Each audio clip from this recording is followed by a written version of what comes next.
Voilà, madame, messieurs, bonsoir, vous êtes sur Moringa Talk Show. Bienvenue à cette émission Moringa Talk Show.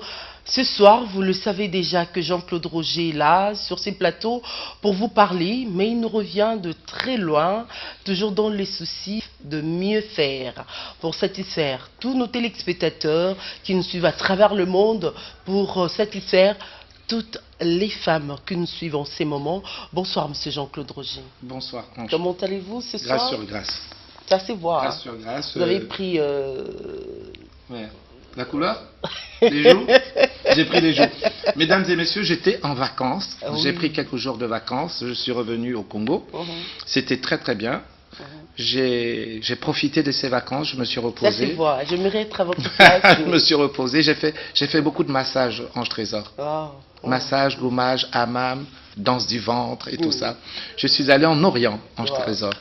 J'ai vu la danse orientale, j'ai vu les femmes orientales.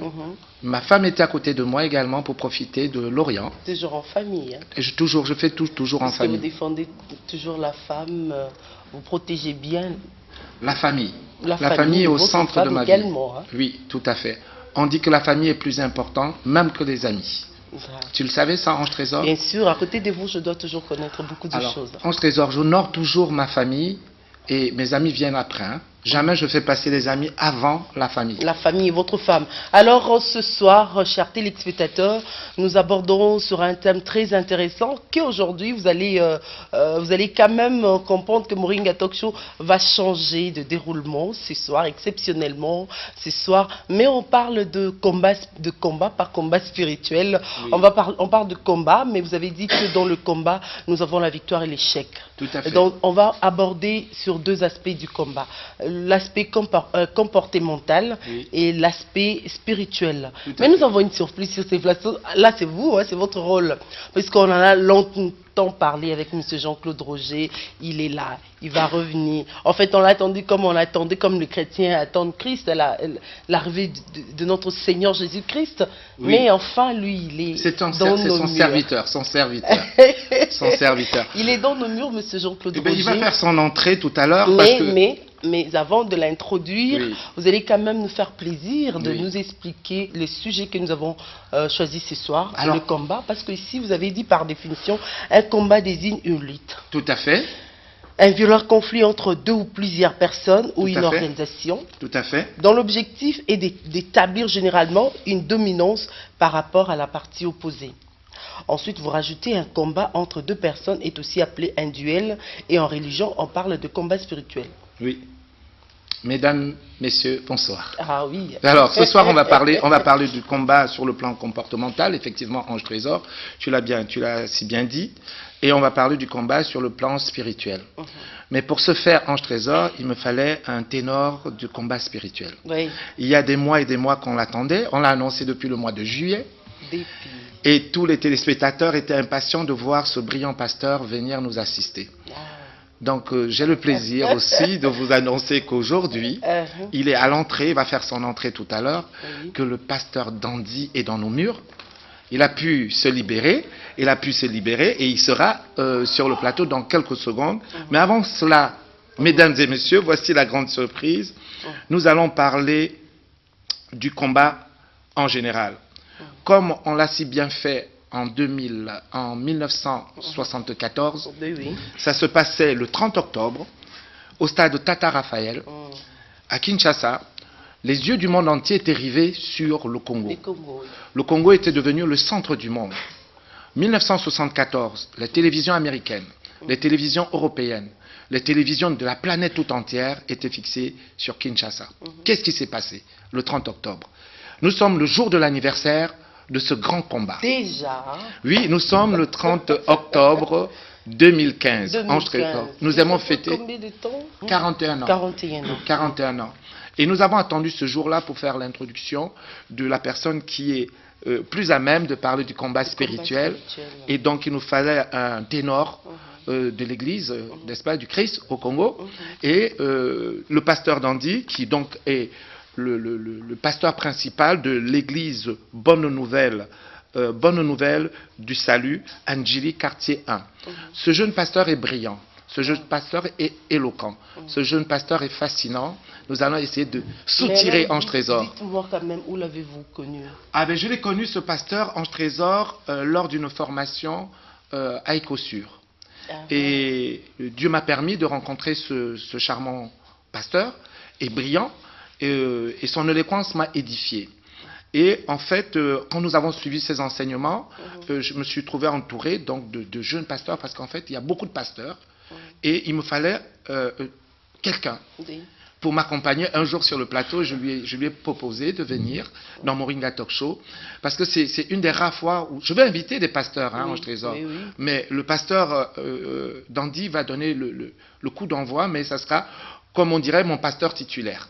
D'accord? C'est celui que j'inviterai le plus sur mon plateau. Donc il sera notre permanent. Hein? Voilà, ça sera notre permanent de Moringa Talk Show, et il sera le gardien un peu de la parole de Dieu.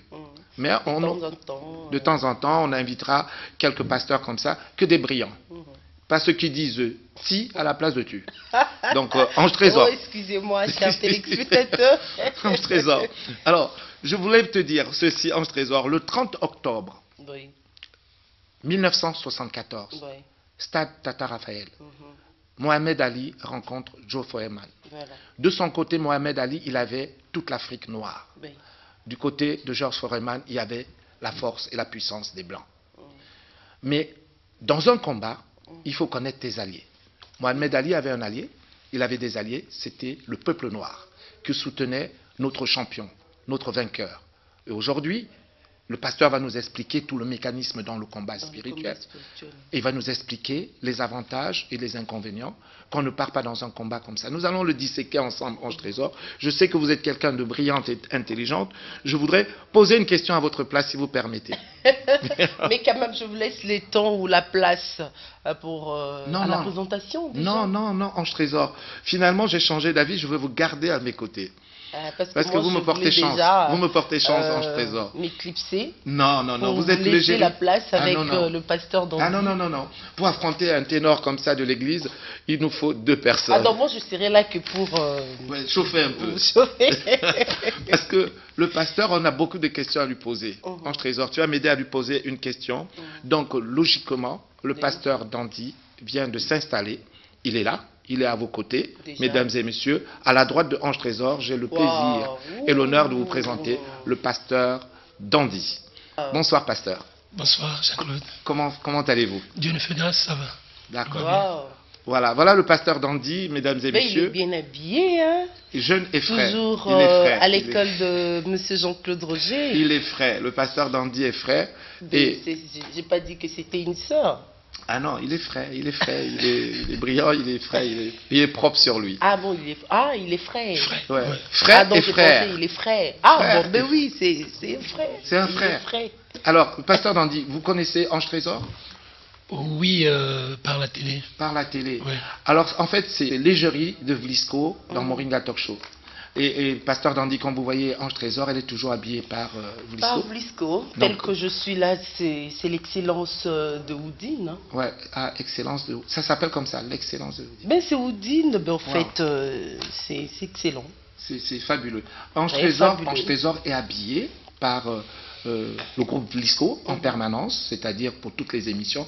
Pasteur, ne soyez pas surpris de voir à côté de vous une créature superbe, une présentatrice exceptionnelle, une femme qui a le verbe facile et qui maîtrise la dialectique et qui m'accompagne au quotidien dans Moringa Talk Show. Déjà. Voilà. Alors pasteur, je vais vous poser une première question et Ange Trésor pourra peut-être nous aider. Je voulais dire ceci. Nous avons choisi le combat spirituel, nous avons choisi le combat, pasteur. Dans le combat, ça sous-entend beaucoup de choses. Ange Trésor nous a fait une définition en nous disant que le combat, c'était entre 2 antagonistes, que le combat pouvait être face à un groupe, et que le combat pouvait être 2 personnes, et qu'on appelle ça également un duel. Mais dans le cas présent, j'aurais souhaité vous poser une question.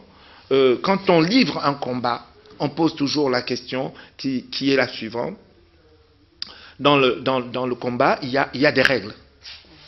Donc, il y a des règles, et j'ai laissé entendre que l'état d'esprit ou l'esprit, Ange Trésor? Oui. L'état d'esprit ou l'esprit? C'est l'esprit. L'esprit. C'est l'esprit et l'état d'esprit. Alors, pasteur, permettez-moi, sur le plan biblique, qu'est-ce que cela sous-entend? Merci beaucoup. Puisqu'on parle des règles, je suis dans le cadre du combat spirituel. J'aimerais d'abord vous dire que la plus grande règle à respecter dans le cadre du combat spirituel, il faudra savoir que, au fait, c'est une affaire des enfants de Dieu. Si nous rentrons dans la parole de Dieu, il y a Nombre chapitre 1er et le chapitre 2, on nous dit que les enfants d'Israël marchaient dans les déserts, mais ils ne marchaient pas en désordre. Il y avait plusieurs bannières. Il y a la bannière des tribus de Juda, bannière des tribus d'Issachar, machin. Alors, pour être enrôlé en tant que militaire, en tant que soldat et combattre pour les intérêts de Dieu, il faudra premièrement être capable de déclarer sa généalogie, de déclarer sa filiation, pour qu'on puisse vous rallier derrière votre bannière. Vous voyez, attendez. Oui. Ce que vous êtes en train de dire, c'est très important. Oui. Ok.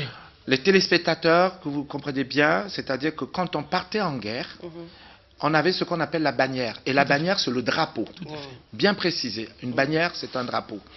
Le drapeau correspond, donc, chacun devait s'aligner par rapport à sa généalogie, pasteur, c'est-à-dire par rapport à ses origines, Tout à fait. par rapport à ses parents, par rapport à ses croyances aussi, derrière la bannière qui représente ton clan. Il fallait être premièrement capable de déclarer sa famille, de donner le nom de son père, de donner le nom de sa mère pour qu'on puisse vous rallier, pour qu'on sache dans quelle bannière il fallait vous rallier. Donc pour nous en tant que chrétiens, nous voulons dire qu'on ne peut pas s'engager dans le combat spirituel tant qu'il y a certaines incertitudes qui demeurent encore au sujet de votre identité. Quand on n'est pas enfant de Dieu, on ne peut pas s'hasarder d'entrer dans le combat spirituel. C'est une affaire des enfants de Dieu. Il faut être membre de la famille de Dieu. D'accord, donc n'importe qui ne peut pas dire je vais dans un combat spirituel. Ce n'est pas tout le monde qui peut s'engager dans le combat spirituel. D'accord, donc si d'aventure j'ai quelqu'un qui dit non mais je m'y connais en combat spirituel, j'y vais, n'ayez bien même. Oui, c'est ce que nous voyons, c'est ce qui se passe dans notre pays, c'est tout le monde qui veut s'aventurer dans la chose. D'accord, il y a souvent des aventuriers, hein? Oui, hein? Trop surtout dans notre pays. D'accord, donc si tu vas à un combat, dans un combat spirituel, si tu n'as pas de généalogie et si tu n'es pas enfant de Dieu... Il faut être sûr d'être enfant de Dieu. Alors, mesdames et messieurs... Parce que la Bible nous dit que le monde entier est sous la puissance du mal, mais nous sommes des dieux. D'accord, ok. Donc, j'aime bien quand vous clarifiez ce passage. Donc, une bannière, on s'aligne derrière pour montrer sa généalogie, c'est-à-dire son appartenance sur le plan spirituel. Et là, on peut partir en file indienne vers la bataille. Tout à fait. Sur le champ de bataille. Exact. Donc, un combat suppose un champ de bataille. Tout à fait. D'accord. On ne peut pas aller au combat sans définir le champ de bataille. Clair. Ok. Mais alors, pasteur Gandhi, moi j'ai une question à vous poser par rapport toujours à cela. Mais quand vous dites, là, vous faites allusion à l'histoire de la Bible. Tout à fait. Alors, actuellement... comment s'identifier? C'est-à-dire, être enfant de Dieu simplement suffit pour... C'est-à-dire, il faudra être sûr qu'on est enfant de Dieu. Comment être sûr? Parce que je sais que je vais à l'église. Si tu es né de nouveau, le jour, je commence par accepter le Seigneur Jésus-Christ comme mon Seigneur et Sauveur. Et de manière brève, un enfant de Dieu, c'est celui qui a reçu l'Esprit de Dieu. Donc voilà, il faut avoir l'Esprit de Dieu. Ah, donc celui-là est prêt pour le combat spirituel. Tout à fait, parce que déjà le Saint-Esprit, c'est un esprit de combat. Waouh. Dès que l'on reçoit le Saint-Esprit, on est enrôlé dans l'armée du Dieu vivant. Ah, wow. c'est bon. Ange Trésor, est-ce que tu sens que je suis un vrai combattant, moi? C'est un très bon choix. Excusez-moi, s'il faut rentrer un peu dans la Bible, vous voyez, il y a eu un temps où le peuple de Dieu commençait à pleurer dans le désert parce qu'il n'y avait pas d'eau. Alors, Dieu ordonne à Moïse de frapper sur le rocher afin que l'eau sorte. Et Moïse obéit et l'eau sort du rocher. Les enfants de Dieu, et dès qu'ils prennent de l'eau, la Bible dit, le premier ennemi, c'est Amalek qui se présente. Juste après avoir bu l'eau qui sort du rocher, Amalek se présente. Pour nous dire que dès que vous recevez le Saint-Esprit, vous êtes engagé pour le combat spirituel. Vous êtes prêt? Prêt, oui. Okay. Et prêt et équipé. Équipé. Tout à fait. Alors, donc, en fait, pasteur, le lieu, le champ de bataille, l'équipement. Suivons bien, hein, il vient de dire vous êtes prêts, vous êtes équipés. Voilà. On ne va pas au combat sans équipement. Tout à fait. D'accord? Donc, imaginons quelqu'un qui est sur un front de guerre. Il y a en face des chars d'assaut. Toi, tu as un pétois, un fusil mitraillette. Avec ça, tu fais rien contre le char d'assaut. Non, là, il n'y a pas match. Il n'y a pas match. Donc l'équipement n'est pas bon, pasteur. D'accord. Mesdames et messieurs, on ne part pas au combat sans bon équipement. C'est comme si tu partais dans la neige, d'accord, avec des sandales aux pieds. Oui, oui. Tu pars dans la neige avec des sandales aux pieds. C'est-à-dire tu pars dans un conflit dans un pays de l'Est où il y a de la neige et tu viens avec les sandales. C'est la folie même. C'est la folie. Donc l'équipement aussi, là, il n'y a pas moyen. Oui, ça compte. Tu es congelé sur place. Oui. Tu imagines les tirailleurs sénégalais qui vont à la guerre. Mais ça s'est passé comme ça, pasteur. Vous savez ça? Imaginons aujourd'hui, maintenant, on va aller vers un pays qui est de l'autre côté du rivage. OK? Sans canot. Tu n'y arriveras pas. Les crocodiles vont te bouffer. L'équipement, tu n'as pas de canot pour traverser. Non. L'équipement. Donc, il faut être équipé. Pasteur vient de nous dire, les enfants de Dieu sont déjà équipés. Okay. Mais alors, puisque nous sommes des enfants de Dieu, oui, nous sommes équipés. Alors, comment être équipés? Et avec quoi devons-nous être équipés, pasteur? Oui, si nous rentrons toujours dans la parole de Dieu, puisque nous parlons du combat spirituel, il y a un passage qui nous parle de notre équipement, de notre armure. C'est Éphésiens chapitre 6, déjà à partir du verset 11e. On va voir que lui, là, on nous parle de notre équipement.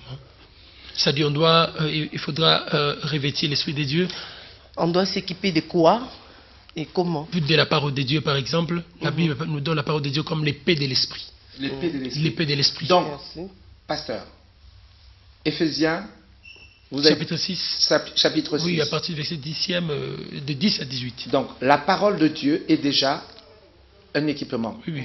Donc, la personne qui va dire, je vais dans un combat spirituel, d'accord, sans citation de la parole de Dieu, il a tout faux. C'est-à-dire qu'il faut te référer à des versets bibliques pour combattre l'esprit avec qui tu, enfin, dans le combat spirituel. Oui. D'accord? Les versets. Si tu ne connais pas les versets, n'y va même pas. Oui. Il n'y a pas de référence. Il n'y a pas de référence. Là, on ne peut pas aller. Ok. Donc c'est comme un avocat qui plaide pour son client et qui ne connaît pas, qui ne maîtrise pas le code de procédure. Oui, il faut voir Matthieu chapitre 4, quand le diable se présente pour vouloir faire tomber notre Seigneur Jésus-Christ, tout se passe sur le terrain de la parole de Dieu. Tu sais, il est écrit, jette-toi et il ordonnera à ses anges de s'occuper de toi. Le Seigneur lui dit, il est aussi écrit, il est aussi écrit, il est aussi écrit. C'est par la puissance de la parole de Dieu qu'il a pu vaincre Satan. Donc sans la parole de Dieu, on n'est pas équipé. Matthieu 4. Matthieu chapitre 4, oui. Okay. Moi je dis ça pour les téléspectateurs. Aujourd'hui nous sommes avec le pasteur Dandy, d'accord, de Njili. Pasteur, ça veut dire que chaque fois quand on se lance dans un combat spirituel, il faut des références bibliques. Et ces références que vous venez de donner, pasteur, c'est important parce que je demande aux enfants de Dieu de prendre note. Vous avez cité Matthieu et Éphésiens. Éphésiens chapitre 6, à partir du verset 10e. Éphésiens 6, verset, à partir du 10. Oui, 10 à 18. 10, 18. Et après Matthieu chapitre 4, on commence à partir du verset 1er et puis on descend. D'accord. Pasteur, aujourd'hui on a pris un virage en fait dans Moringa Talk Show qui est parce qu'on vous attendait depuis. Et les téléspectateurs nous ont dit quand est-ce qu'il vient le pasteur Dandy? On est là. Quand est-ce qu'il vient ce beau pasteur Dandy? Mesdames et messieurs, il est là aujourd'hui. J'ai un concurrent, il est frais comme un gardon. Alors, pasteur Dandy, je veux vous poser une question. On vient d'aborder d'abord la reconnaissance du champ de bataille, c'est-à-dire qu'il faut connaître l'endroit où le conflit va évoluer. D'accord. Mais la reconnaissance du champ de bataille, moi je viens sur le plan tactique. Qu'est-ce qui se passe? Vous êtes sur le plan religieux, moi je viens sur le plan tactique, c'est que sur un plan de bataille, normalement, il faut aller en reconnaissance. Pour aller en reconnaissance, il faut envoyer des éclaireurs. C'est-à-dire que vous êtes en conflit avec quelqu'un, vous allez envoyer dans le camp ennemi, un éclaireur qui va aller visualiser le terrain des hostilités, là où ça va se passer. Étudier la configuration du site. Savoir où vous allez pouvoir vous échapper en cas de coup dur, ou comment vous allez infiltrer l'ennemi. On appelle ça soit l'espionnage, soit les éclaireurs. Dans le monde des affaires, on parle d'intelligence économique. D'accord? L'intelligence économique existe également dans les entreprises. C'est-à-dire qu'on reconnaît toutes les qualités et les avantages de l'adversaire, c'est-à-dire que deux sociétés qui vendent le même produit, on va faire ce qu'on appelle l'intelligence économique. En gros, on va essayer de connaître quelles sont les faiblesses de l'autre. Mais champ de bataille, vous avez dit. Ensuite, vous avez parlé d'équipement. Là, tout à l'heure, on a plaisanté sur une histoire entre le char d'assaut et le fusil mitraillette. L'équipement aussi peut être mauvais. J'ai vu des armées aller en guerre avec le mauvais équipement. C'est-à-dire qu'il avait les cartouches de la mitraillette et il avait des pistolets. Ça ne correspond pas non plus, pasteur. Ça, c'est pas bon, ça. Les balles de mitraillette ne rentrent pas dans les cartouches de pistolet. Comme je venais de dire, ça c'est vraiment de la folie. C'est la folie. Bon, oui. Alors, maintenant... Il faut déjà, on doit...